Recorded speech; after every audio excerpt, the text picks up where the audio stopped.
Mateus capítulo 8, no versículo 19 e 20, diz assim: E aproximando-se dele um escriba, disse: Mestre, aonde quer que fores, eu te seguirei.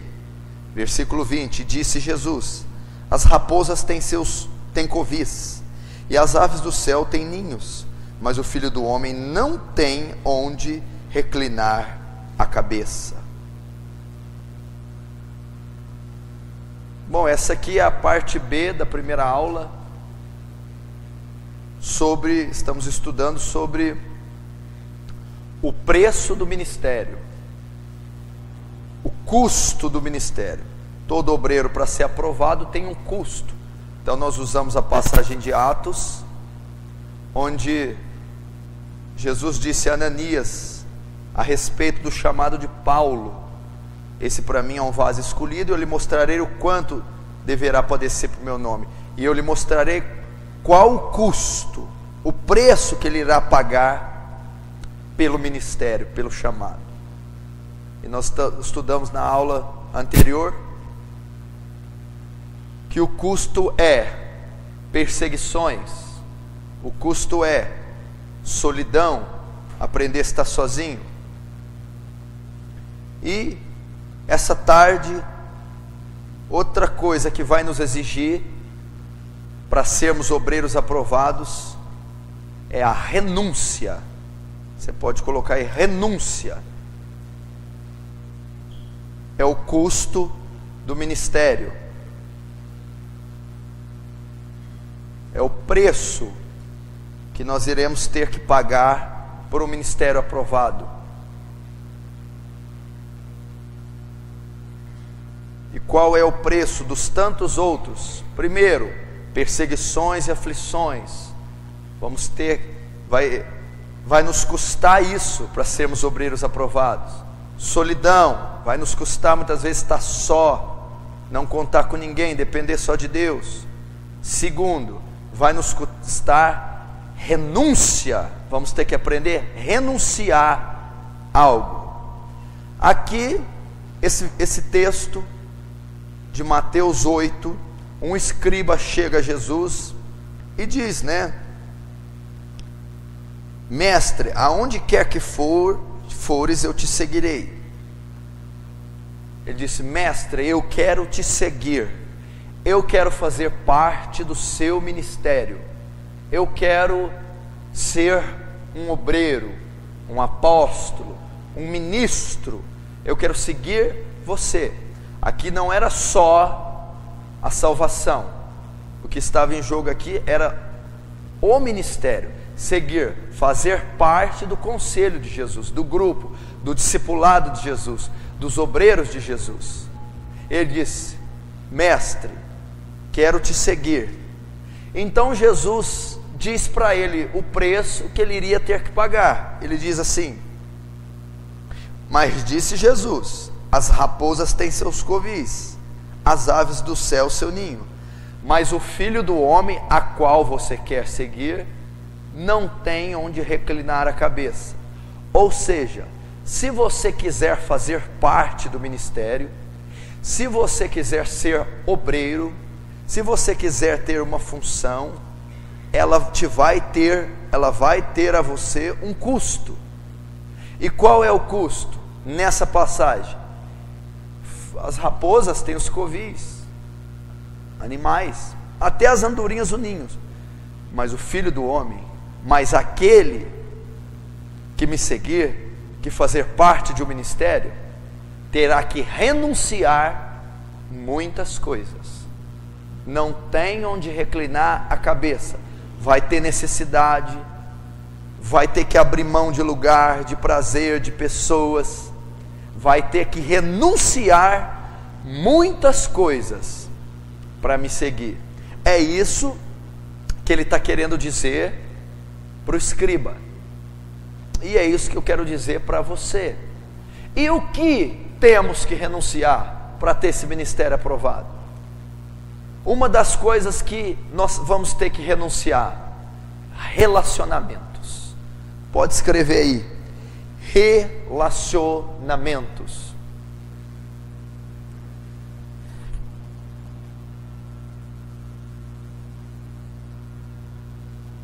o relacionamento com outra pessoa, com a pessoa de um sexo oposto, na vida de um obreiro aprovado, na maioria das vezes, ou melhor, quase que 100% das vezes, não é como de um cristão comum, muito menos como de um ímpio.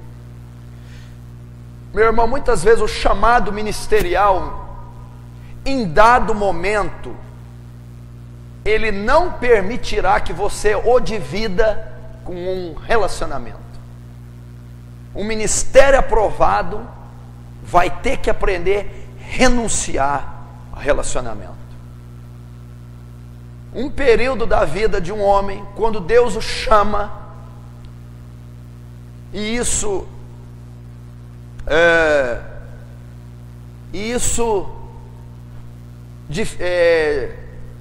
é diferente de um para com o outro, vai lhe custar um tempo e anos de preparação e formação, onde Deus não vai poder dividir o seu treinamento, a sua formação com um relacionamento.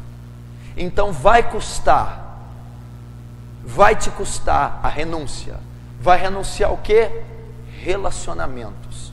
Se você vê na vida de Elias, você põe em 1 Reis 17, a Bíblia vê que ele fala que ele veio de Elias o tisbita, e Elias não teve relacionamento. Alguns Deus exigiu que não se casassem, que não tivessem pessoa nenhuma. O ministério consumiu de tal maneira, o custo e o preço de um ministério como o de Elias foi tão grande, que ele teve que renunciar 100% um relacionamento. E Elias não teve nenhuma parceira. A mesma coisa com Jeremias. Jeremias capítulo 16, no versículo 2, põe JR, capítulo 16, versículo 2. Deus vem dar uma palavra para ele: Jeremias, você vai ser um dos maiores profetas da Bíblia. Você vai pregar, você vai anunciar uma palavra de juízo contra a casa rebelde. Você será um profeta conhecido pelas suas lágrimas, pela nação perdida. E Jeremias é o livro mais longo da Bíblia, o maior livro da Bíblia em volume. Só que Jeremias, para ser esse profeta, você vai ter que pagar um preço alto, e ele vai ter um custo, renúncia. Você vai ter que renunciar a um relacionamento. Então Jeremias 16, Deus diz para ele: não terás mulher, nem se casará nessa terra. Por quê? Porque se você se casar, porque se você tiver uma mulher, tiver um relacionamento, você não pode ter o êxito e a eficácia que você precisa ter. João Batista, Marcos capítulo 1, versículo 4 e 6. Também não teve mulher. Não há relato de um relacionamento. João Batista não foi casado. João Batista, presta atenção, ele foi formado, assim como Jesus, seus primeiros 30 anos ali, sendo preparado para o ministério. João Batista passa no deserto, passa comendo mel e gafanhoto, e, como eu disse na outra aula, solitário, e também teve que renunciar a um relacionamento em um casamento, teve que ficar só, e a sua morte foi precoce, mais ou menos 30 anos de idade. João Batista morre solteiro. Então foi todo um ministério vivido para Deus. Por que João Batista não pôde ter um relacionamento? Porque a envergadura do ministério de João Batista não poderia ser dividido com outra pessoa. Então, para ele ser um homem nascido de mulher, a qual não teria outro, ter o título do voz do que clama no deserto, de ser um homem mencionado no livro de Isaías, para ter todos esses títulos, teve um custo, a renúncia. E o que ele teve que renunciar? De tantas outras coisas. Um relacionamento. Senão ele não seria aprovado. Senão ele não teria o nível que teve. O outro, o apóstolo Paulo, 1 Coríntios 7, 8. 1 Coríntios 7, 8. Para os solteiros eu tenho uma palavra: que fiquem assim como eu. Agora, se não podem, se vão se abrasar, casem-se. É melhor casar do que se abrasar. Então Paulo, com essa declaração, também mostra: o solteiro fique como eu, solteiro. Não está contando a vida do apóstolo Paulo até aquele momento. Alguns dizem que ele era viúvo. Mas quando Deus diz para ele: Paulo, você é para mim vaso escolhido, para levar meu nome nos gentios, reis e aos filhos de Israel, e eu lhe mostrarei o quanto, o preço que você vai ter que pagar. Qual? Vai ter que renunciar, não poderá se casar. E se você nota, óbvio, o ministério do apóstolo Paulo, a envergadura desse fenômeno que foi, das suas 3 epístolas, as suas viagens missionárias, enfim, como em Atos diz, esses homens que transtornam o mundo chegaram até nós, chegaram aqui. Então Paulo é um homem considerado que transtornava o mundo, tinha repercussão mundial seu ministério. Então ele não poderia se casar, ter uma mulher, ele teve que renunciar. Ou seja, é evidente que Paulo, João Batista, Jeremias, Elias tinham o desejo de ter uma mulher, tinham necessidade física, biológica, fisiológica, carência, tinham até direito de ter, como ele diz: não tenho eu direito de levar uma mulher como Pedro. Só que o chamado lhes exigiu tal renúncia.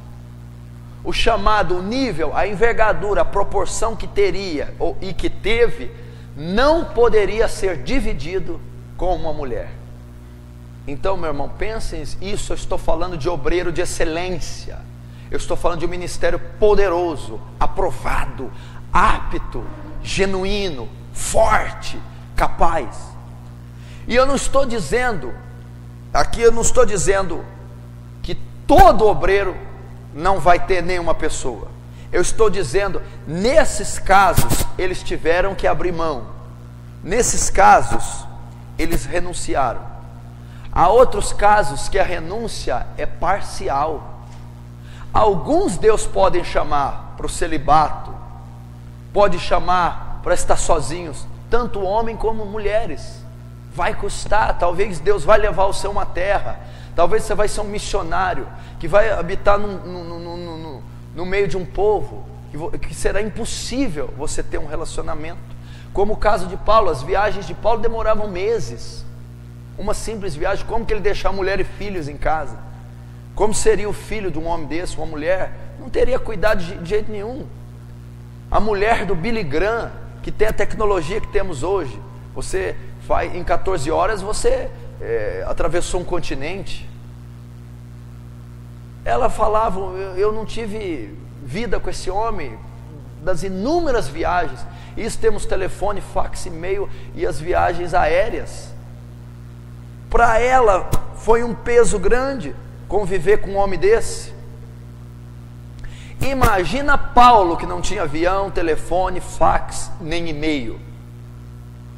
Então, às vezes vai te custar isso. Coloque isso no seu coração. E você que vai me assistir também, Deus pode te exigir tal coisa, dependendo do seu ministério. E não são todos, evidentemente que não são todos que Deus pede para renunciar a isso, mas muitos, e quase que a maioria, um certo período de tempo vai ter que aprender a estar sozinho. Não vai poder ter ninguém do lado. Deus vai exigir. Como na minha vida, na minha formação, por 10 anos Deus não permitiu que eu me relacionasse com ninguém. Então, meu irmão, talvez para a sua formação, estrutura espiritual, crescimento bíblico, crescimento da graça, formação de caráter, Deus vai exigir que você renuncie os relacionamentos. Enquanto todos da sua escola se relacionam, você não poderá se relacionar. Enquanto os cristãos normais se relacionam, você não poderá se relacionar. Muitas vezes você vai ter que pagar esse preço, vai te custar. Talvez não seja toda a sua vida. Pode ser como Martinho Lutero, deixou a faculdade de Direito, ingressou no convento agostiniano e por um grande período de tempo esteve só, foi a formação de Lutero. Depois casou com Catarina Vambora, teve 6 filhos. Ele casou, ele teve uma mulher, mas os seus primeiros 30 anos, e aí vai, mais de 30 anos, ele teve que estar só. Ele não relacionou com ninguém, ele só se relacionava com Deus, com a pessoa de Deus. Então isso vai te custar, aprenda isso. Se você tem um chamado, se Deus te chamou para a seara dele, se você quer ser um obreiro aprovado, quer ter estrutura, quer ter êxito, aprenda a renunciar os relacionamentos.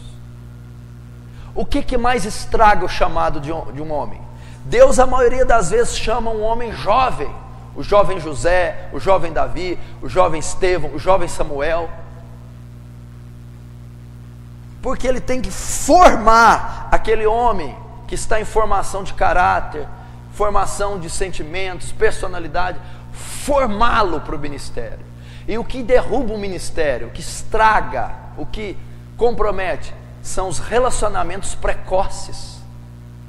Muitos jovens, muitos cristãos na igreja que são chamados, têm o seu ministério interrompido por um relacionamento precoce. Não entendem que Deus vai exigir deles a renúncia. Não entendem que muitos deles vão ter que passar 1, 2, 3, 10 anos trancados, estudando a palavra, orando, jejuando, tendo marcas. O que Salomão diz? Lembra do teu Criador nos dias da tua mocidade. Antes que venham os maus dias, diz, não tenho mais nele prazer. Lembra do teu Criador, gasta a tua vida no tempo da tua mocidade para o teu Criador. Acumule bagagem, adquira marcas, adquira conhecimento, para que o ministério tenha êxito, para que o ministério seja aprovado. Vai te custar, vai ter um preço. Desses homens foi 100% se abster de um relacionamento. Não puderam, era impossível um profeta da envergadura de Jeremias ter uma mulher. Era impossível um profeta da envergadura de João Batista ter uma mulher. Era impossível o de Paulo. Então, se você já tem um chamado para o ministério, para o obreiro, ou já executa, está tendo uma dificuldade com isso, pela carência, solidão, meu irmão, não rejeite, não questione. Deus está querendo te dar algo maior do que um simples relacionamento. Deus está querendo fazer algo com você mais nobre do que te fazer apenas um marido e um pai. Deus quer te fazer um profeta, um homem de Deus. E eu não te digo que isso durará para sempre, nem te digo que você será semelhante a esses homens, porque hoje uma pessoa do lado também nos ajuda, mas eu te digo que pode ser um período que Ele separou para você renunciar e crescer como homem de Deus. Cuidado com o ministério precoce. Não fique nesse desespero para ter uma pessoa. Talvez Deus está querendo te dar uma coisa maior do que isso, e talvez você pode ser impedido de amanhã ser chamado apóstolo dos gentios, maior de todos nascidos de mulher, profeta de lágrimas, homem que orava com fervor, que pediu segundo a sua palavra que não chova, Elias. Segundo, da renúncia, vida social. Você vai ter que renunciar sua vida social. Vida social. Vai te custar renunciar vida social. O que os demais fazem, você não poderá fazer. Você, meu irmão, um obreiro aprovado, ele tem que aprender a se acostumar. Não vai comemorar Natal como os demais, não vai comemorar Ano Novo como os demais. Enquanto muitos estiver tirando férias ao sol, ele estará trabalhando, ele estará padecendo, ele estará sofrendo, ele estará se gastando, como Paulo: me gastarei e me deixarei gastar por vós, pelo ministério.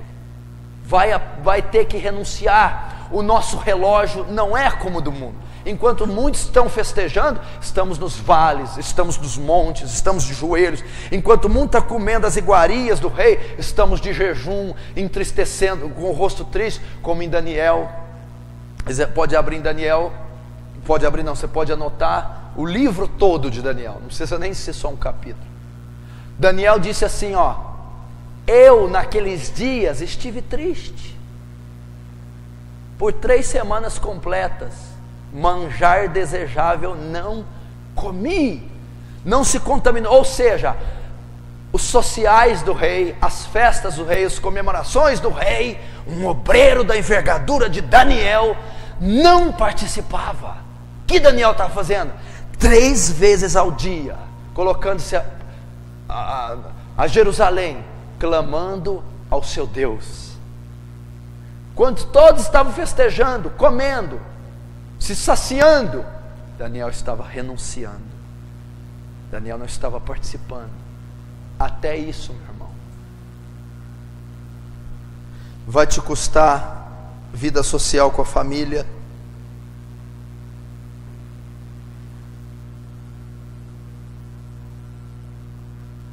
Muitas vezes você não estará presente com a família. Meu irmão, eu estou falando de coisa profunda. David Wilkerson, o maior homem de Deus vivo nessa terra, quando ele começou o seu ministério de impacto na cidade de Nova York, evangelizando as gangues, vai ler o livro A Cruz e o Punhal. Ele estava no centro, no ápice do ministério, do início, onde estava formando seu ministério em Nova York. A mulher dele, na Pensilvânia, em Phillipsburg, estava tendo seu primeiro filho, e ele não estava presente. Olha a renúncia.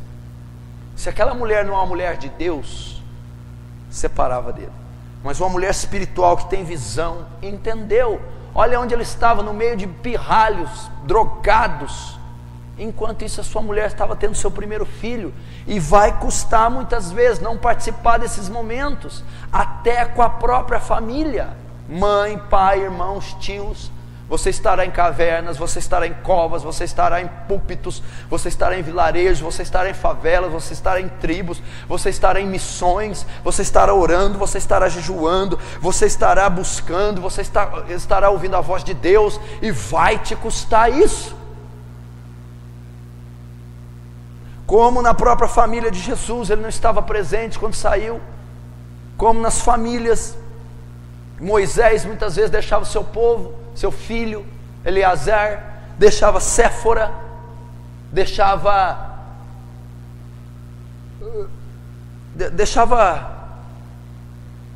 até os mais próximos para passar 40 dias com Deus, para passar dias com Deus, para subir no Monte Sinai. Às vezes Deus não divide a gente com ninguém, nem com a nossa própria família. É uma renúncia. Eu não estou dizendo, meu irmão, de entregador de envelope. Eu também não estou desprezando quem entrega envelope. Eu não estou dizendo, meu irmão, do ministério domingueiro. Eu estou falando de um obreiro aprovado. Eu estou falando de um profeta, de um herói da fé. Eu estou falando de um reformador. Eu estou falando de um ministro capacitado. Eu estou falando de um homem de Deus. Você quer ser homem de Deus? Renuncie, abra mão, pague o preço que ninguém quer pagar, vai aonde ninguém quer ir, se abstém, se isole, fique a sós com Deus, de joelhos. porque depois você será um homem melhor de pé, diante de um púlpito.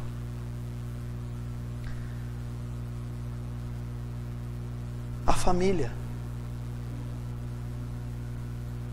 a vida social. Aprenda isso. O que os homens normais fazem, nós não iremos fazer. Aquilo que os homens normais gozam, nós não iremos gozar. Aquilo que não é exigido a ninguém, será exigido a você. Esse é o preço: solidão, perseguição, escárnio, renúncia, penúria. Porém, a excelência sempre, diariamente, será depositada nesses vasos de barro, nesses vasos de barro. E a glória sempre será de Deus. Amém? Terceiro, 1 Coríntios 4, vamos abrir lá.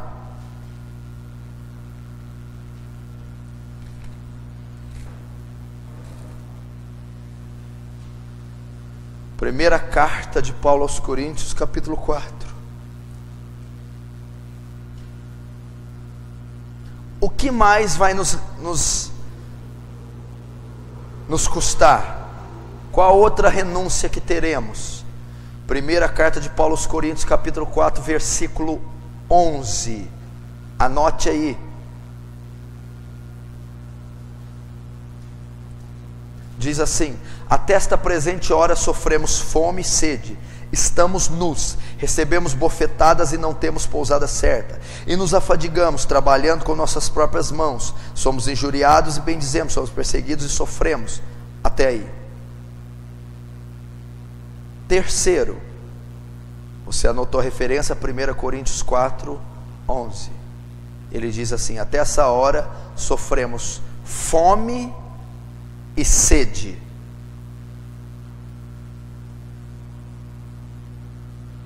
Sofremos fome e sede. Por que Paulo sentia fome e sede? Porque eles padeciam necessidades financeiras e físicas. Sabe por quê? Porque o ministério vai me exigir, vai gastar, vai tirar de mim os meus recursos. Ou seja, essa fome e sede não é porque não havia muitas das vezes, era porque tudo que tinha eles usavam para o ministério. Então eu vou ter que renunciar regalias. Pode escrever aí. Não vai haver, meu irmão. Sabe o que é isso? Eu vou renunciar a minha comida para que outro coma. Eu vou renunciar muitas vezes um alimento para que outra pessoa receba o evangelho. Eu vou renunciar um restaurante, eu vou renunciar um rodízio, eu vou renunciar muitas vezes uma regalia financeira para que o evangelho seja propagado, para que uma família seja sustentada. Você entendeu? Muitas das vezes a sua despensa vai ter que se esvaziar para que outra se encha. Muitas das vezes a sua compra você vai dividi-la para que outra família que não tem nada tenha. Ou você vai cair a qualidade, a regalia nessa área para que o evangelho seja sustentado e suprido. Então eu vou ter que renunciar como eles. Essa hora sofremos fome e sede. Poderia escrever até essa presente hora, nós renunciamos até o direito de comer bem. Que não está dizendo que está passando fome nem sede, morrendo. Está dizendo, é escasso, é pouco, é pequeno. E eu vou dizer aqui, e aqui tem várias interpretações e revelações, mas eu quero usar para a parte literal. fome e sede. Meu irmão, quantas vezes nós gastamos com comida R$50 e uma família com R$50, que é o preço de uma cesta básica, passaria um mês? Renúncia. Não vou no restaurante hoje porque eu vou usar a quantia que gastaremos aqui, que é quase que fútil, para alimentar aquela família. Não vou, porque se nós deixarmos de gastar R$50, são quase 70 DVDs ou CDs de mensagens da proclamação do Evangelho. E um obreiro aprovado renuncia isso para a causa, para o Evangelho ser propagado. E nós fazemos isso. Pode parecer até legalista o que eu vou fazer, retrógrado, anti-espiritual, mas um dia eu exortei alguns discípulos meus que tinham ido no McDonald's e gastaram ali R$60 para comer a marca McDonald's, porque aquilo não é um alimento, é o sanduíche que tem mais conservante no planeta, não tem teor benéfico nenhum. A marca R$60.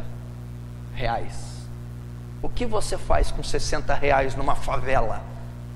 O que você faz com R$60 comprando material bíblico? Só aqui na igreja dá 6 Bíblias, 6 livros contendo a palavra de Deus.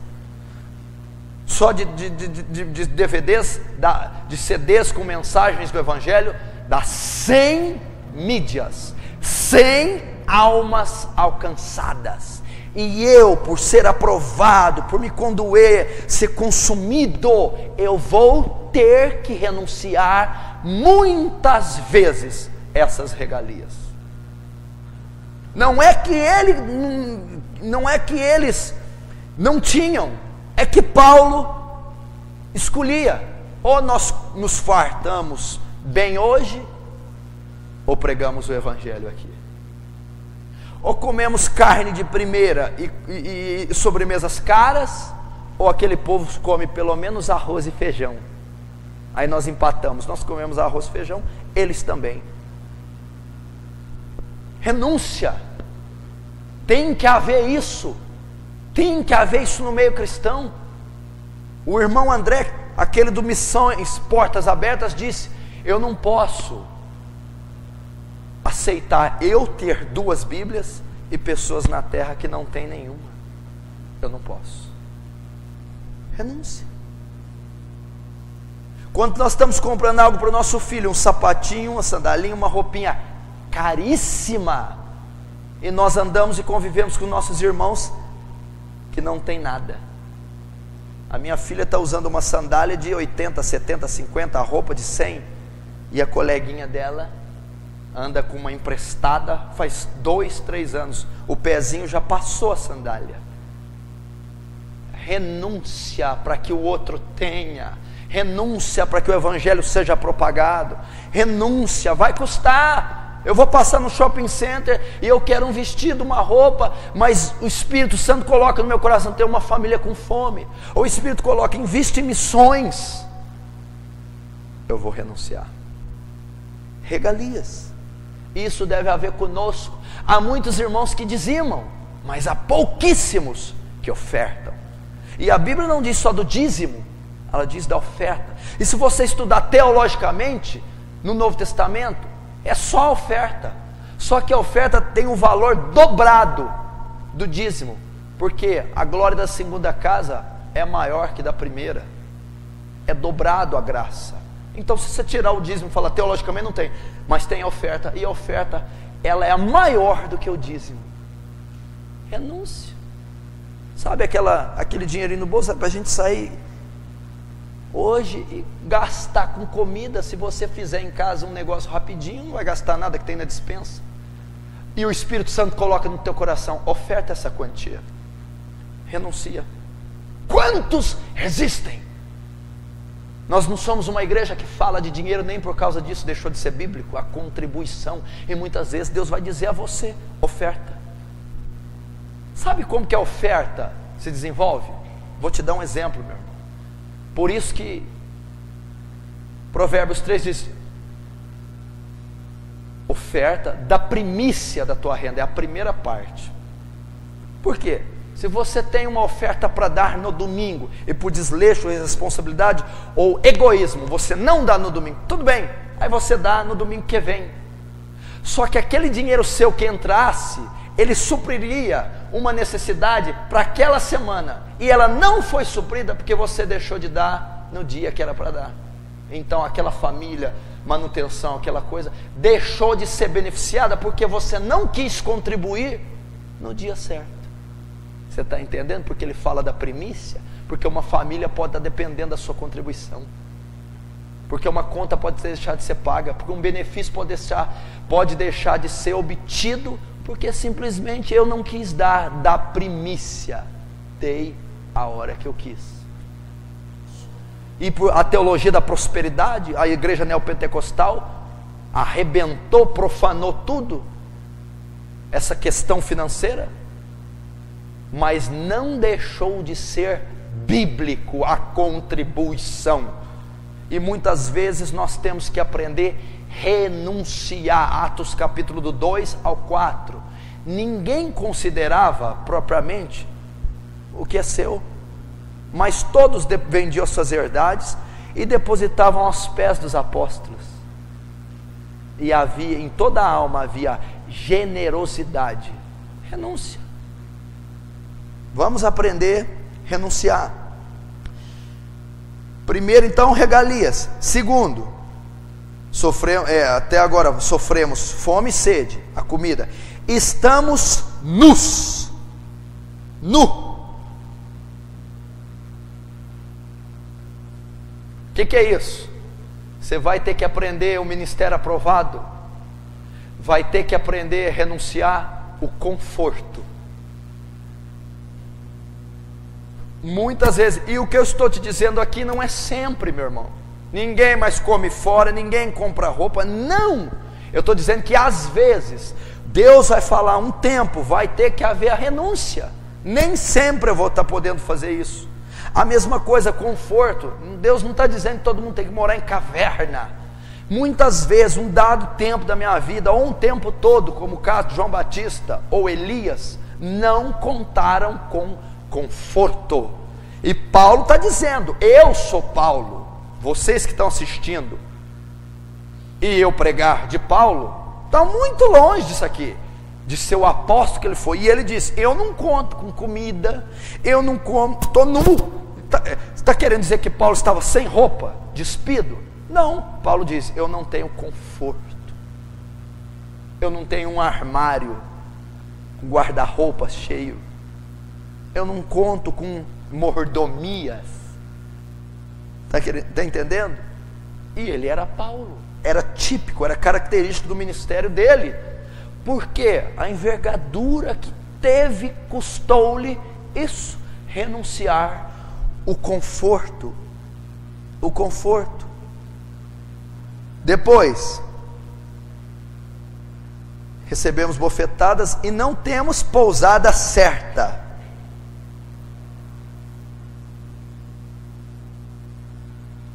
Essa aqui, não temos pousada certa. O filho do homem não tem onde reclinar a cabeça, não tem pousada certa, não tem um imóvel. A maioria dos grandes homens de Deus, você vê da Bíblia e das biografias e até presente, a maioria não conta com isso.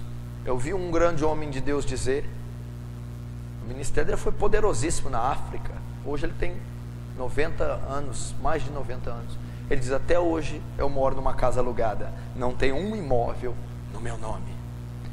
Mas por quê? Por opção. Não é isso que se vê hoje. Hoje os apóstolos desse século, os pastores e pregadores, eles não só têm a morada certa, mas têm aras, tem casas em Miami, tem suítes presidenciais, duplex, tem carros importados aos montões. Nada tem que ver com isso aqui. Nada tem a ver com isso aqui? Porque tenho para mim que Deus a nós, os apóstolos, pôs por últimos. Esses de hoje são os primeiros, condenados à morte, que morram as ovelhas deles, mas não eles, pois somos feitos espetáculos do mundo. Só que esse espetáculo era dor na carne, eles são o espetáculo circense, que é a igreja. Aos anjos e aos homens, esses são espetáculos. Aos demônios, somos loucos por amor a Cristo, esses são sábios, a sabedoria do mundo. E vós, sábios em Cristo, nós somos fracos. Não, esses são fortes, e o povo fraco. Vós ilustres, nós vis. Não, somos os ilustres, ilustríssimos, e vós os perversos, o povo. Até essa hora sofremos fome, esses se fartam nas suas mesas. Estamos nus, esses usam todas as grifes dos maiores estilistas. Recebemos bofetadas, recebem elogios da mídia e da imprensa. Não temos pousada, eles têm todos os imóveis, toda a riqueza da terra. Nos afadigamos trabalhando com nossas próprias mãos. Não há fadiga, e eles não colocam a mão, assim como os fariseus atam os fardos pesados, mas nem com o dedo encostam. Somos injuriados e bendizemos, esses não, esses são elogiados pela mídia e pela imprensa. Somos perseguidos e sofremos, esses têm aliança com o mundo e não sofrem. Somos blasfemados, esses não. Rogamos, esses não têm vida de oração. Até o presente momento temos chegado a ser como lixo desse mundo e como escória. Esses não, esses são a atração, esses são os cafetões da fé. Não há nada a ver com o que eu estou ensinando. Isso que está sendo feito com título de evangelho, não há. E Paulo diz: não escreva essas coisas para envergonhar. Eles não vivem isso porque acham que isso é uma vergonha, mas para o ministério bíblico. Mas admoesto-vos como meus filhos amados. Mas admoesto-vos que este de fato é o ministério aprovado. Então ele diz aqui: não temos morada certa. Sabe por que Paulo não tinha? Eu não vou ter morada na terra para que você tenha morada no céu. Todo recurso para que eu tivesse morada na terra, eu vou tirá-lo para investir na obra, no evangelho, de tal maneira que vocês tenham pelo menos a morada no céu. Por isso, renúncia. Somos forasteiros e peregrinos em terras desconhecidas. O mundo para nós é como a árvore do bem e do mal. Não podemos tocar nela, nos apropriar dela, nos alimentar dela. É maldição. Então nós vamos renunciar. Não peço que os tire do mundo, mas que os livre do mal. Que eles renunciem às regalias do mundo. É isso que Paulo está dizendo. E ele diz aqui: com as nossas próprias mãos, nos afadigamos e trabalhando com nossas próprias mãos. Fadiga e trabalhar com a mão. Sabe outra coisa que você vai ter que renunciar? Tempo, cansaço, fadiga, trabalhar com a própria mão. Sabe o que é isso aqui? Tempo. Eles não tinham tempo. Fadiga, o que é? Cansaço. Cansaço por quê? Porque pelo tempo elevado gasto. Então o que Paulo está querendo dizer? Eu abro mão do tempo para a minha vida social, eu abro mão do tempo para o meu prazer, eu abro mão do tempo até com a minha família, para servir. Eu renuncio para servir. Só que com essa renúncia eu tenho também que ter a minha vida como marido, pai e profissional. Por isso eu me afadigo. Renúncia. E trabalhando com nossas próprias mãos. Paulo está querendo dizer: não conta com muita gente não.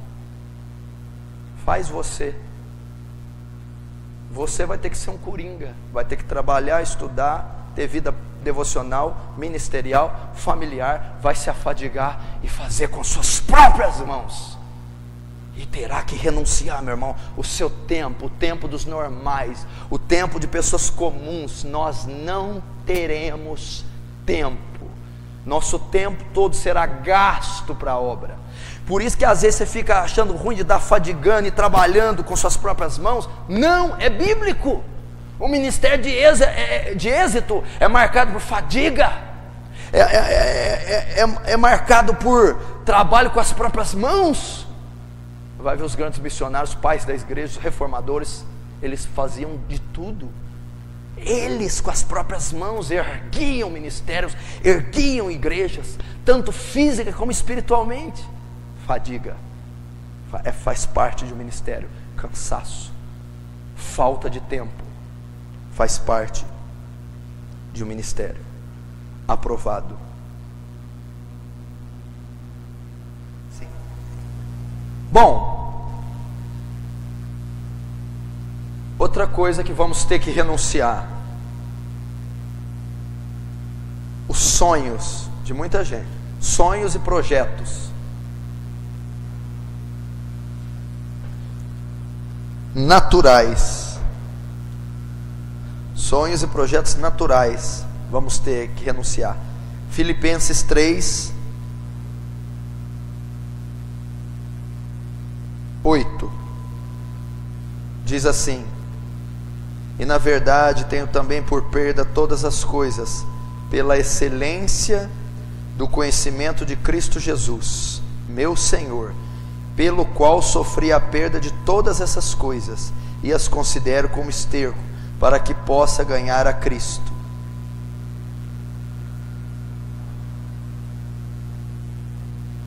Paulo aqui, presta atenção, o que ele teve que renunciar?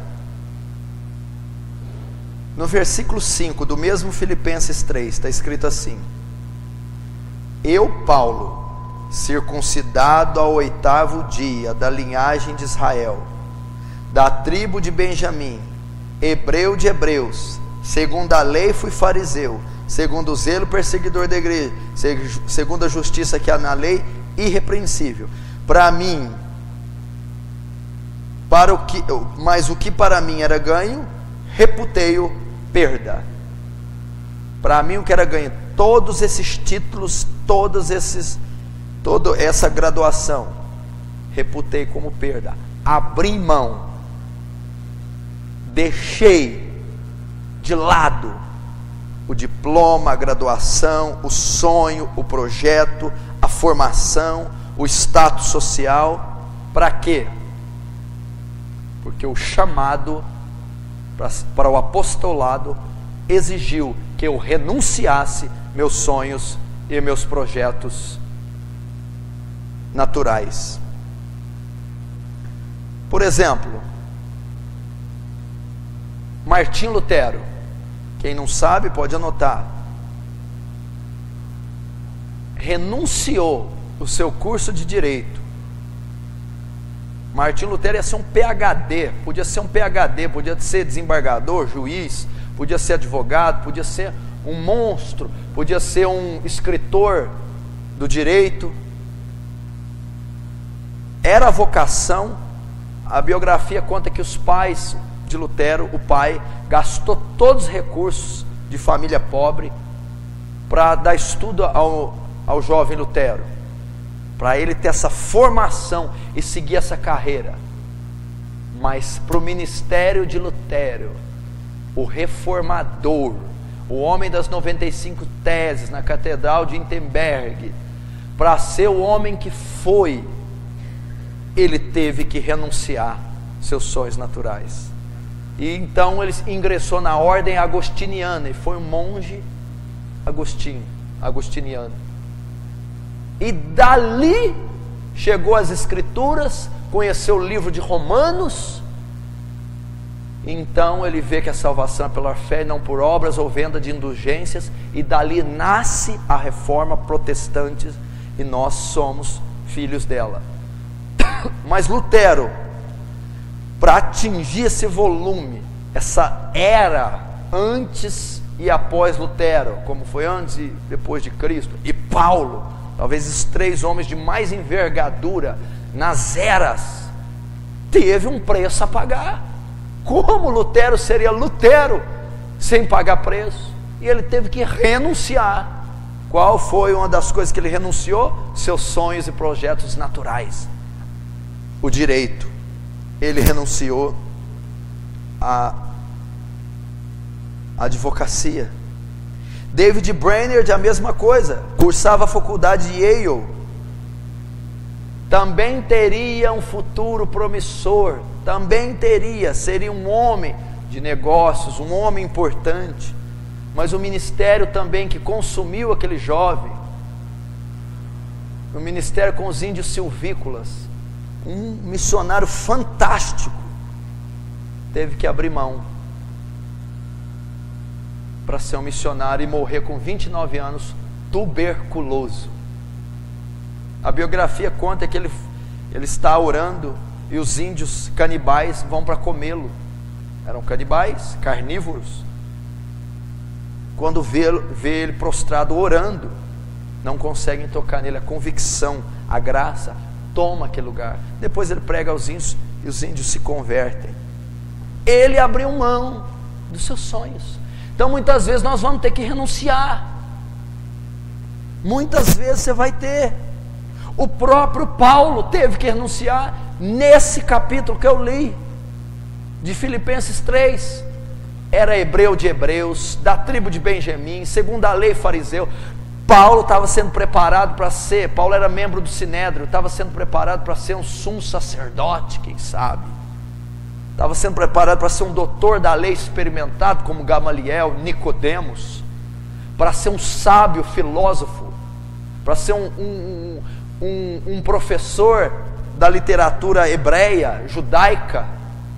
E ele diz aqui, circuncidava o 8º dia, da linhagem de Israel, da tribo de Benjamim, hebreu de hebreus, segundo a lei fui fariseu, segundo o zelo perseguidor da igreja, segundo a justiça que é na lei, irrepreensível. Mas o que era ganho, reputei perda. Tive que renunciar a esses sonhos, tive que renunciar a esses prazeres, tive que renunciar ao projeto natural. Por quê? Pelo chamado do apostolado. Renúncia. É muito difícil, meu irmão. Na maioria dos casos, quando Deus chama alguém, Deus não pode contar com o sonho natural e pessoal dele, junto com o ministerial. Ele vai ter que renunciar. Se você vê também a biografia ou o testemunho do Paul Washer, ele também diz que abriu mão do doutorado de teologia, abriu mão de ser PhD em teologia, para ir para as selvas do Peru, e virou hoje esse reformador que estamos vendo aí. Teve que renunciar sonhos, até sonhos eclesiásticos, porque ser um PhD em teologia, você está contribuindo, mas isso talvez era um sonho pessoal, talvez era um sonho natural, um projeto. Teve que abrir mão para ir para as selvas dos latinos. Moisés, em Atos capítulo 7, a Bíblia diz que Moisés foi criado em toda a ciência dos egípcios. Era um príncipe chamado filho da filha de Faraó. Moisés era príncipe da nação mais poderosa da época, o Egito. Era instruído em toda a ciência egípcia. Moisés provavelmente poderia ser um sucessor do cargo de Faraó, ou uma liderança da mais poderosa da terra. Ele ia ter o nome gravado. Enfim, o que Moisés teve que fazer? Renunciar, abrir mão, largar para o seu chamado e ser pastor em Midian de Jetro, para depois receber a lei de Deus. Agora me diz, um homem como Moisés, se eu colocar a renúncia de Moisés, eu não posso colocar só a egípcia. Moisés renunciou uma vida. Moisés renunciou 80 anos para ser o homem que recebera a lei de Deus. Moisés teve que suportar os israelitas no deserto. Moisés teve que padecer necessidade física. Moisés teve que padecer solidão. Moisés teve que renunciar à vida social. Moisés teve que renunciar à vida conjugal. Teve que renunciar ao sonho natural. para ser Moisés.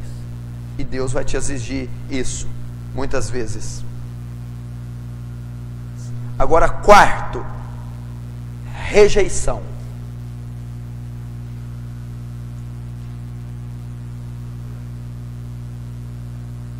Rejeição. Mateus 10, 22 diz assim: e odiados de todos sereis por causa do meu nome, mas aquele que perseverar até o fim será salvo. E odiados serei de todos pelo meu nome, ou rejeitados vocês serão. Aprenda, meu irmão, o custo de um ministério aprovado é a rejeição. Ser rejeitado, não ser aceito, não ser recebido, não ser ouvido, rejeitado. Um ministério aprovado, que tem impacto no mundo espiritual, que tem êxito, invariavelmente ele vai ser rejeitado. E você precisa aprender isso. Não posso te enganar. Se você vai ser um grande homem e mulher de Deus, se o seu ministério vai ter influência, impacto, você tem que aprender a lidar. Todas essas coisas estão sendo ensinadas para que você aprenda a lidar quando elas chegarem, ou se elas já chegaram. Aprenda a lidar, aprenda a se conformar, a lutar, lidar com essas coisas, porque elas acontecerão, elas são marcas de um ministério aprovado. É o custo que vai ter, sim. Paulo, eu te mostrarei o preço que você vai pagar para ser um obreiro aprovado, e um deles é a rejeição. Paulo, aprenda a ser rejeitado. Primeiro, por quem seremos rejeitados? Primeiro, pela família. Vai haver rejeição da família. E na frente você põe Mateus 10, 45.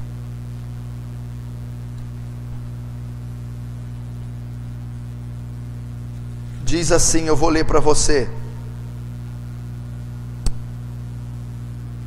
Não, 10, 45 não, Mateus 10, 35. Jesus disse assim, escute: porque eu vim pôr em dissensão o homem contra seu pai, e a filha contra sua mãe, e a nora contra sua sogra. Assim os inimigos do homem serão seus familiares. Quem ama o pai mais que a mim, não é digno de mim. Quem ama o pai ou a mãe mais que a mim, não é digno de mim. E quem ama o filho ou a filha mais do que a mim, não é digno de mim. Mas ele diz assim, então os inimigos do homem serão seus familiares. Primeiro, por quem seremos rejeitados? Pela nossa família. E Jesus é explícito nesse texto, meu irmão. Meu irmão, não se assuste quando você tem oposição no seu lar, quando há uma perseguição no lar, quando há uma rejeição no lar. E vai haver, porque ele disse que os inimigos do homem serão os da sua própria casa, da sua própria família. Se você é convertido e a sua família é ímpia, vai haver uma rejeição. Eles não vão gostar de você, vão te desprezar, não vão te convidar para eventos, não vão te parabenizar nas suas datas, não vão ter acordo com você. E se você é de toda a família é convertida, mas você tem um ministério, também pode haver rejeição. Também pode haver. Sereis odiado por eles, porque não professam a mesma fé que você, porque não tem talvez o nível espiritual que você tem, e não vai entender o estilo de vida que você tem. Eu conheço muitos filhos cristãos, que têm pais cristãos, que o rejeitam, pelo ministério que possui. Então a família vai rejeitar o seu modo de vida, a família vai rejeitar a fé que você professa, vai haver rejeição das pessoas que você mais ama, seu pai, sua mãe, seus irmãos, seus filhos. Vai haver rejeição. Se você vê Jesus foi rejeitado. Põe aí, João capítulo 7.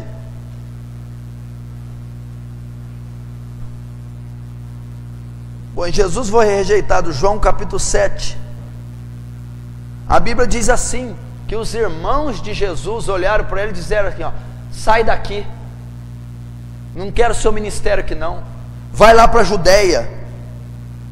E o versículo seguinte diz assim, porque nem mesmo seus irmãos criam nele. Jesus foi rejeitado pela sua própria família. Por quê? Porque Jesus era um ministério aprovado, e o custo do ministério de Jesus era rejeição.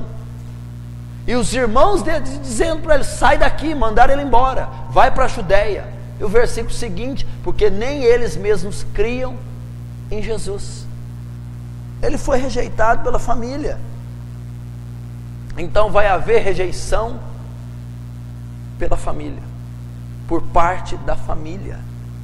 Pessoas vão rejeitar, e rejeição, você sabe que é terrível, aprenda a lidar com isso, é o custo, meu irmão, é um chamado atípico. Você não está ingressando numa empresa nova, ou numa cultura, numa etnia, é o cristianismo, é o ministério que vai te exigir coisas descomunais. Então vai haver rejeição da sua família. Como na igreja aqui temos um caso de rejeição, que 2 obreiros foram abandonados pela família por causa do ministério, rejeitados. Não há acordo, não há comunhão, não há aliança, não há consentimento de uma parte para a outra por causa do ministério. Foram rejeitados aqui nessa igreja.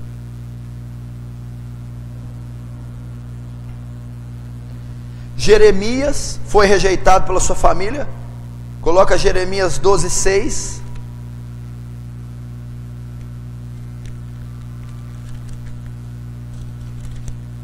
O próprio Jeremias foi rejeitado pela sua família. Diz assim em Jeremias 12:6. Olha o que ele diz: porque até os teus irmãos e a casa do teu pai, eles próprios se hão deslealmente comigo, eles mesmos clamam após ti em altas vozes, e Deus dizendo, não te fie neles, ainda que te digam boas coisas. Jeremias foi rejeitado pela sua família. Própria família não aguentou o teor do ministério profético de Jeremias e o rejeitaram, porque Jeremias veio para falar que estava tudo errado, quando eles achavam que estava tudo certo. Jeremias sofreu oposição, e a família, por saber da ameaça que representava o ministério de Jeremias, o rejeitou. Rejeição com lar. Rejeição pela liderança da igreja. João 5,18, pode anotar. Jesus foi rejeitado pelo Sinédrio. Jesus rejeitado pelo Sinédrio.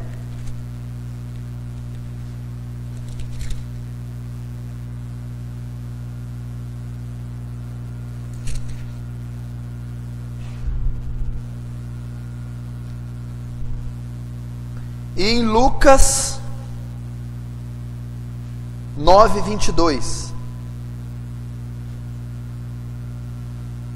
diz assim, Jesus dizendo, é necessário que o Filho do Homem padeça muitas coisas e seja rejeitado dos anciãos e dos escribas, e seja morto e ressuscite ao terceiro dia. Viu o que diz? É necessário que Jesus seja rejeitado pelos anciãos. Quem eram os anciãos? Os membros do Sinédrio. Quem era o Sinédrio? Os líderes da época. A liderança muitas vezes vai rejeitar. A liderança arranjou os dentes quando Estevão pregou. A liderança não concordou com o ministério de Jesus. Falsos cristãos vão te perseguir. Líderes abomináveis vão te rejeitar. Vão rejeitar seu ministério. Se você é uma pessoa que desempenha uma função numa igreja que está morta, fria, vazia, fraca, você vai ser rejeitado pela liderança invejosa. Aprenda a se acostumar com isso. Líderes, vão rejeitar sua mensagem, líderes vão rejeitar seu ministério, líderes vão rejeitar a Jesus. Em João 5 e agora em Lucas 9:22, o Filho do Homem será rejeitado pelos anciãos. Então seremos rejeitados. O preço a pagar, rejeição familiar. O preço a pagar, o ministério de impacto, rejeição de líderes, de pastores, presbíteros. Vai haver de tradições e religiosidades e história eclesiástica. Muitas vezes vai resistir um ministério de êxito, de impacto, de peso. Vai haver, foi assim com Jesus. Quem é esse cara querendo ensinar coisas novas? Quem é esse cara querendo ensinar isso? A mesma coisa, alguém que vier trazer a mensagem genuína do Evangelho hoje, será rejeitado, porque a mensagem que Jesus trouxe não tinha como ser mais genuína. E rejeitado por quem? Primeiro, família. Segundo, a liderança, o sinédrio, os religiosos. Terceiro, o próprio povo cristão vai nos rejeitar. Jeremias 26 diz assim, pode pôr, pelo povo, Jeremias 26.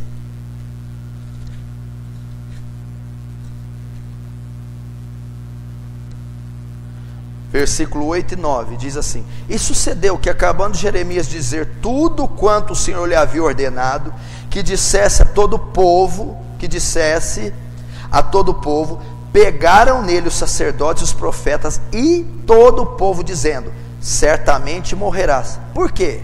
Porque profetizastes no nome do Senhor, dizendo: será como Siló esta casa, e a cidade será assolada, de sorte que fiquem sem moradores. E ajuntou-se todo o povo contra Jeremias na casa do Senhor. O próprio povo a quem você irá ministrar vai te rejeitar. Por que rejeitaram a Jeremias? Porque rejeitaram a mensagem de Jeremias. A mensagem de Jeremias. E um obreiro aprovado, que prega uma mensagem aprovada, vai ter que aprender a lidar com a renúncia, e vai ter que aprender a lidar com a rejeição. Será rejeitado. Por quem? Pela família, pelos líderes e até pelo povo que não quer ouvir a verdade. Se encostam e dizem: paz, paz, quando não há paz. Muito da culpa da atual condição da igreja moderna é do púlpito e da liderança, mas muito também é o que Paulo escreveu a Timóteo: e tendo comichão nos ouvidos, ajuntarão para si doutores conforme suas concupiscências. Eu quero um líder que me dê aquilo que a minha concupiscência pede. Eu quero um líder segundo o meu desejo carnal. Amontoarão, eles formarão. Então o povo gosta desses falsos líderes. Muito é culpa do povo. E se vem um líder genuíno, um obreiro aprovado, anunciando a mesma mensagem de Jeremias, será rejeitado pelo povo. Haverá então rejeição na sua mensagem, haverá rejeição na sua conduta. Pessoas que congregam com você, se forem mornas e frias, vão rejeitar você se você for uma pessoa aprovada. Outros ministérios vão te rejeitar, outros colegas obreiros vão te rejeitar, não te darão lugar, te esquecerão, te excluirão, te rejeitarão. É o custo de um ministério aprovado. Paulo, pregando nas sinagogas, os judeus rejeitaram ele. Paulo sacudiu o pó e disse assim: estou livre do sangue de vocês, agora vou para os gentios. Rejeitaram a mensagem de um grande apóstolo Paulo, rejeitaram a Paulo. Jesus, ele veio para os seus, João capítulo 1 versículo 11, mas os seus não o receberam. Os seus, o povo judeu, o rejeitaram. Aprenda a lidar com a rejeição.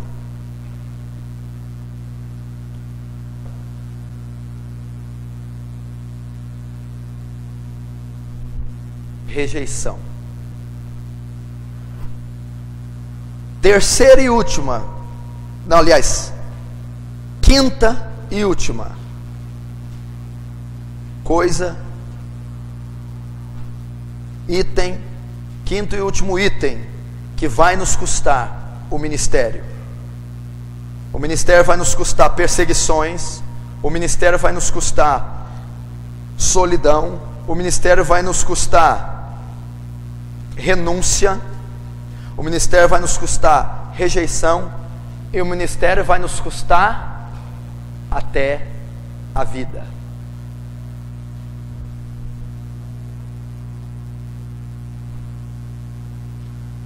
O ministério vai nos custar até a vida. Salmo 116, versículo 15.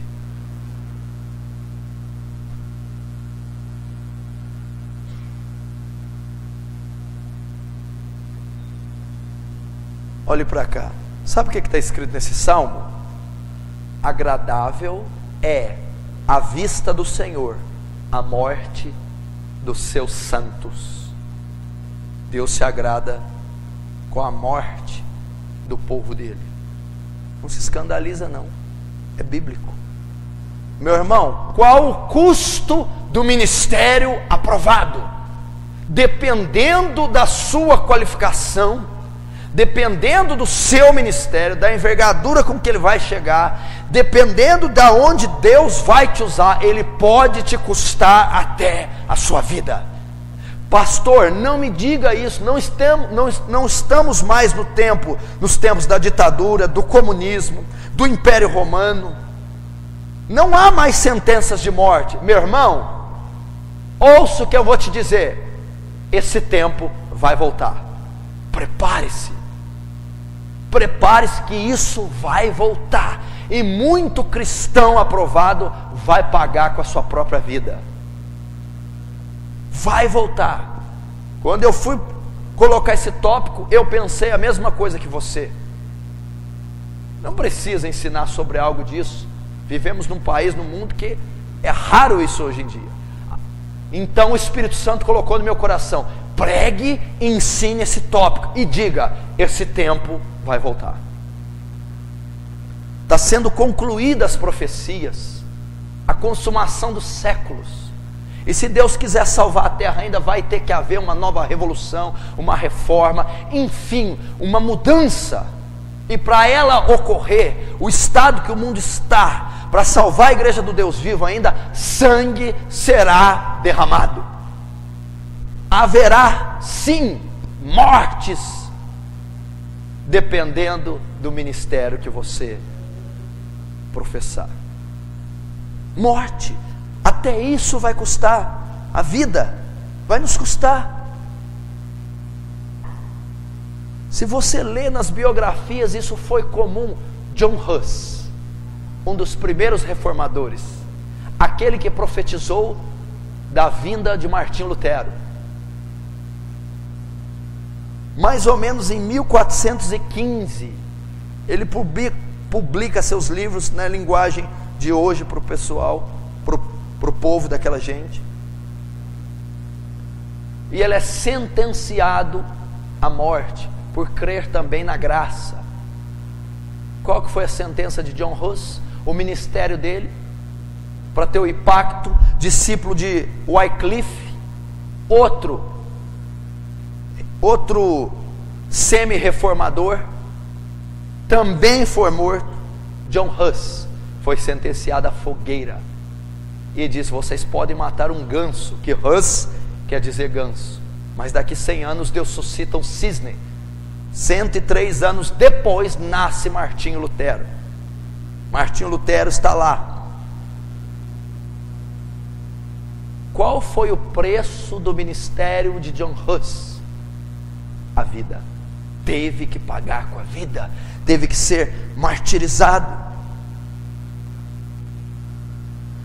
Jerônimo Savonarola, 1498, um pregador florentino. Seus sermões ardentes, o rebuliço que ele fez na sua cidade, custou o quê? Foi sentenciado à morte pelo Papa. Pagou com a vida. E tantos outros mártires, os romanos, os assassinaram como pregamos aqui na outra aula. Você, se for para a Bíblia, vamos anotar as referências bíblicas. Atos 7, Estevão, o primeiro mártir.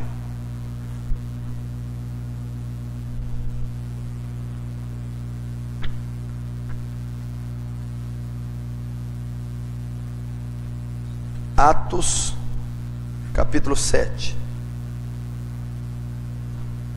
Estevão.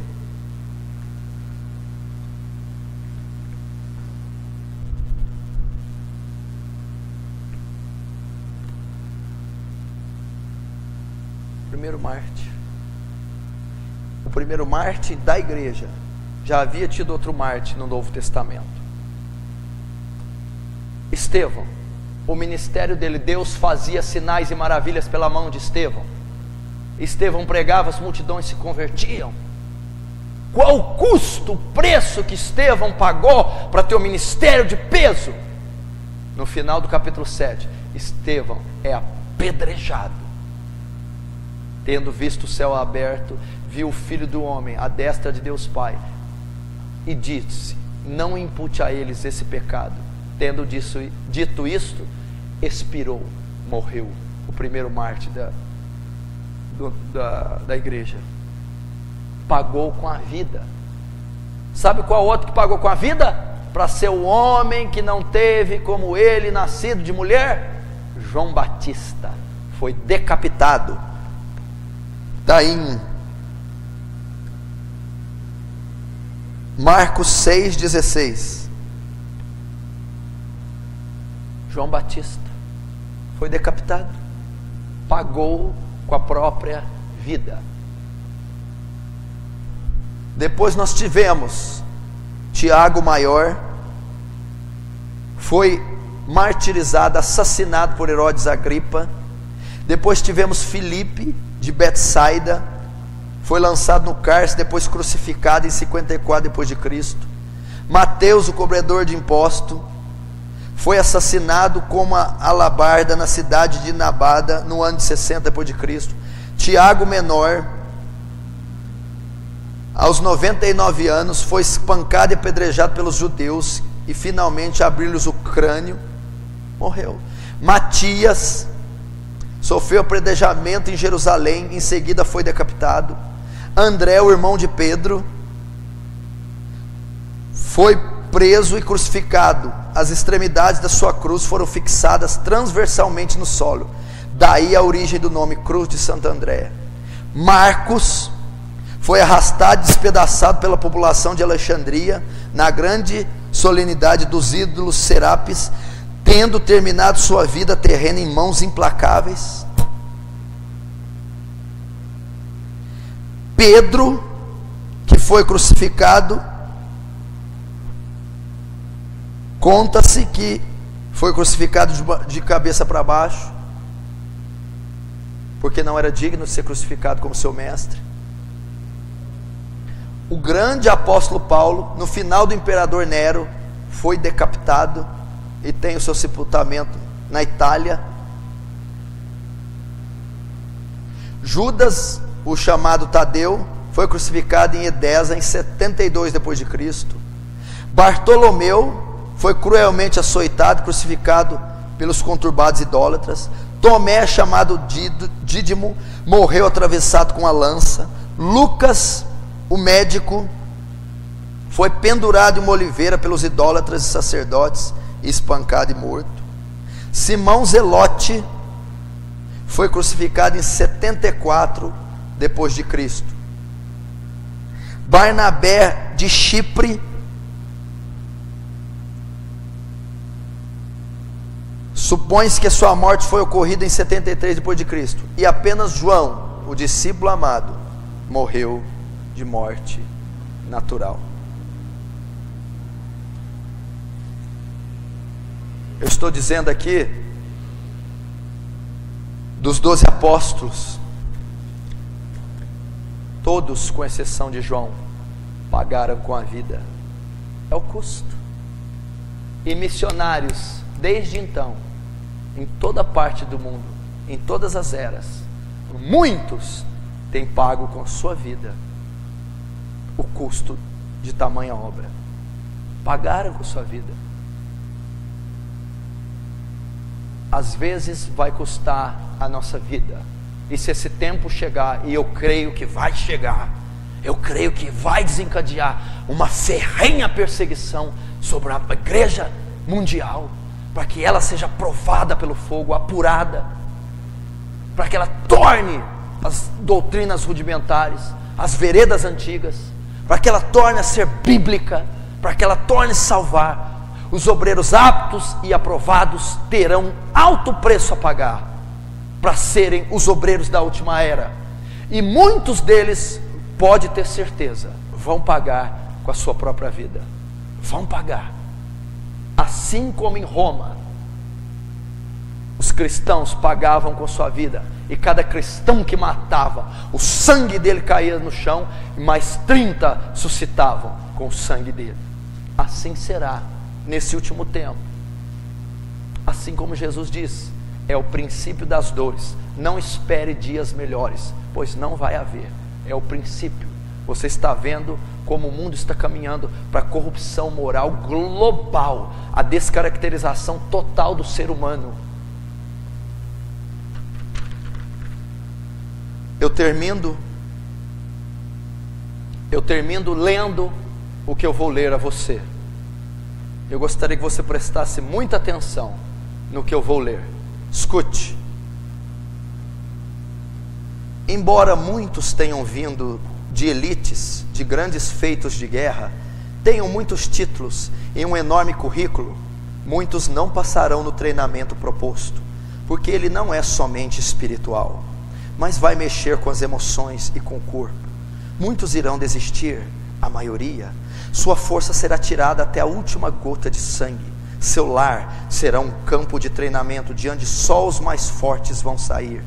As necessidades diárias básicas e os afazeres dos seres humanos serão descartáveis. Somente os que foram verdadeiramente eleitos ou predestinados para o ministério conseguirão. Como sabemos, estatística é um fato histórico, a decisão é sua. O que nunca foi pedido a ninguém será pedido a você. A dor será sua aliada, o sofrimento seu companheiro, mas eles o manterão acordado, com os olhos fitos no alvo. Quem suportar a dor e o sofrimento será forjado. Este treinamento não é para todos. Toquem o sino e serão poupados. Para isso é preciso humildade e reconhecimento da verdadeira posição a que você se destina. Não discuta com o destino. Muitas vezes não haverá limite de tempo para o trabalho, e o tempo dos seres humanos normais não será levado em conta. Você viverá o que ninguém vive, não terá consolo de ninguém, praticamente nenhuma mão se estenderá para levantá-lo quando estiver prostrado.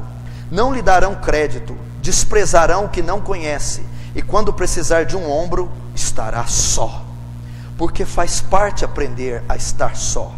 Só a força do general, a força do Senhor dos Exércitos, pairará sobre você, sobre aqueles que ele elegeu e predestinou.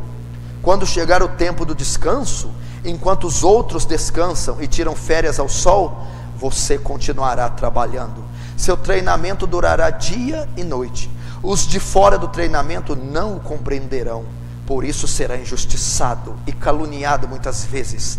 As feridas que lhes serão causadas sararão, mas deixarão marcas eternas, que ninguém entenderá, e muito menos acreditará que elas existem. Especialmente as mulheres, preparem-se, seu treinamento será tão rigoroso, ou até mais do que o dos homens.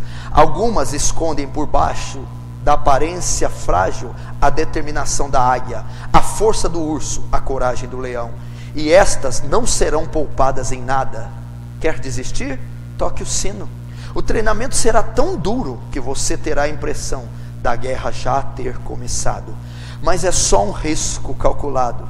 Assim será, cada vez mais intenso, até se tornar real. Na guerra, 2 é igual a 1, e 1 é nada. aqueles que foram treinados como você, aqui ou em qualquer outro lugar do mundo, mesmo que agora sejam invisíveis, esses serão seus aliados, aqueles com quem você se tornará um, porque como você experimentaram e passaram e sabem exatamente do que estamos falando. Durante o treinamento, além de tudo que ele exigirá de você, além de arrancar a sua pele, moldar o seu caráter e fortalecer o seu espírito, quando não lhe restar mais força no corpo, na mente e na alma, que esperar dos homens, que não sabe o que é isso, esbarrará em todo tipo de problemas, brigas por posição, corrupção, descrédito, mentiras, invejas, e incriminá-los por erros que não cometeu. Serão movidos por interesses humanos e diabólicos. Enfrentará oposição de todo tipo, dos inimigos e dos amigos. Estará só. Mesmo assim, o treinamento, por mais intenso e descomunal que seja, ainda tem bases controladas. Mas quando tiver passado pela formatura e te mandarem para o fronte, então a guerra será real. E te exigirá tudo o que foi aprendido nos anos anteriores. Quando passou pelas agruras que a maioria desconhece, contará com os que foram, como você, provados no mais alto grau que o ser humano possa suportar, e terminarão aprovados, e com o general que te comissionou e que jamais te abandonará, o Senhor dos Exércitos. Então sua vida não fará mais parte desse mundo, pois seus olhos contemplarão o alvo, somente o alvo, e o impossível que se faz possível pelo poder sobre ti derramado, em nome de Jesus, o Cristo. Assim seja. Esse é o custo da obra, é o custo do ministério aprovado. Teremos o custo a pagar: aflições, solidão, renúncia, rejeição e até a morte. Amém? Vamos ficar de pé.